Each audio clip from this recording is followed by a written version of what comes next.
I first noticed it in the middle of the wedding toast, when my wife's laughter lingered a little too long on the photographer's joke. Her eyes weren't on me, they were on him.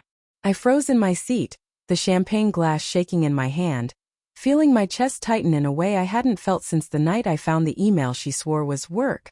I tried to convince myself I was imagining it. Weddings are chaotic, people get caught up in conversations, in the happiness of the moment. But then I saw it again. The way she leaned toward him, the subtle brush of her hand on his arm as he adjusted the camera strap. My stomach dropped. I wanted to look away, to tell myself I was overreacting, but my eyes were glued to them, burning into my memory. Later, when the dancing began, she disappeared. I scanned the ballroom, a pit forming in my stomach. Friends were swirling around me, laughing, oblivious, while I felt like the world had narrowed down to her absence. Minutes stretched into eternity, and I finally spotted her outside by the garden. She wasn't alone. He was there too, the photographer I'd barely known existed beyond taking pictures. They were close, too close, and the look on her face as she whispered something to him made my blood run cold. I should have confronted her then. Should have marched over, demanded the truth, exposed whatever this was. But I didn't. Instead, I sank onto a bench a few feet away, heart hammering, watching them disappear further into the shadows. My mind spun. Memories of shared jokes, quiet nights, the promises we whispered in the dark. How could she throw all that away for a stranger with a camera? I remember the drive home, a blur of headlights and silence. She sat beside me, cheerful, oblivious, as though nothing had happened. I wanted to scream, to shake her, to demand the truth. But instead, I forced a smile, nodding along to her chatter, my hands gripping the steering wheel so tightly they ached. I wanted her to slip up, for her to give me the words I couldn't yet bear to hear. That night I couldn't sleep. I kept replaying the garden scene in my head, over and over, trying to rationalize it. Maybe she had a reason, maybe it was nothing, but the truth gnawed at me. The next morning I found a string of messages on her phone left open. Playful, flirty, intimate. I didn't need to read further to know she had been lying, hiding, betraying every memory we had built together. I confronted her that afternoon. We were in the living room, sunlight streaming in through the blinds, making her face almost angelic in contrast to the storm inside me. I asked her point-blank if she had feelings for him. She faltered, then admitted everything in fragments, words rushed and stammered, an apology that felt hollow, desperate. The betrayal hit harder than I expected. It wasn't just the affair.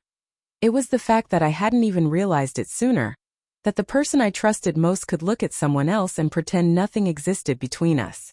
I left the house that evening, walking the streets aimlessly, letting anger and heartbreak mix in the cold air. I replayed every moment in my mind, the subtle glances, the secret smiles, the way she disappeared. I realized I didn't just want closure. I wanted her to understand what she had done, to feel the fracture she had caused. That's when I started planning, not in a vengeful, theatrical way, but in a quiet, deliberate one. I didn't want to yell or beg. I wanted her to face the truth herself. I waited for the next big event, a small gathering with close friends. I arranged for the photographer, her secret, to be there. I didn't tell her. I didn't need to. The night arrived and she was radiant as ever, completely unaware. I handed the photographer a flash drive I had prepared weeks before, containing photos and messages, evidence of everything. When the slides began showing one by one, on the screen in the corner of the room, the laughter and chatter froze. I watched her face drain of color, her hand trembling as she reached for me, her words catching in her throat. Everyone else watched, confused, sensing the tension, as I didn't have to say a single word. The truth was screaming from the images themselves. I could have humiliated her further, shouted accusations, dragged the secret into the open with rage, but I didn't. I watched silently as her world shifted. She realized she had no control anymore. No chance to deny, no charm to hide behind. It was justice, subtle and exact, and it required no cruelty beyond the honesty of exposure. Later, when the crowd dispersed, she tried to apologize. I shook my head. There were no words left that could reach me. We drove home in silence, each lost in our own thoughts.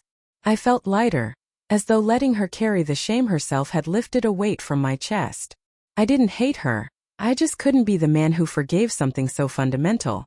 That night I packed her things. Not in anger but in acceptance.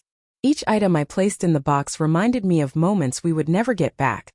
The quiet Sunday mornings, the holidays, the promises. I thought about how fragile trust is, how one moment of carelessness can shatter years. And yet, in that pain I found clarity. I was not the victim I had imagined myself to be. I was someone who had seen the truth and acted with dignity, even when my heart was breaking. She left the next morning. I didn't watch. I didn't speak. I just closed the door and exhaled, letting the silence settle around me. It was not happiness, not relief. It was a quiet acknowledgement of reality. And in that stillness, I felt the first tentative stirrings of something I hadn't felt in weeks: peace. The betrayal still echoes in my mind sometimes, a dull ache beneath the surface, but it no longer controls me. I learned something about love, about trust, about the fragility of the bonds we take for granted. Most of all, I learned that revenge doesn't always need fire or confrontation. It can be a quiet assertion of truth, a way to reclaim your own life while letting others face the consequences of their choices. And in the end, that night at the wedding, the garden, the hidden glances, they all became a lesson, a scar and a testament. I survived, I acted, and I moved forward, leaving betrayal behind like a shadow that no longer follows me.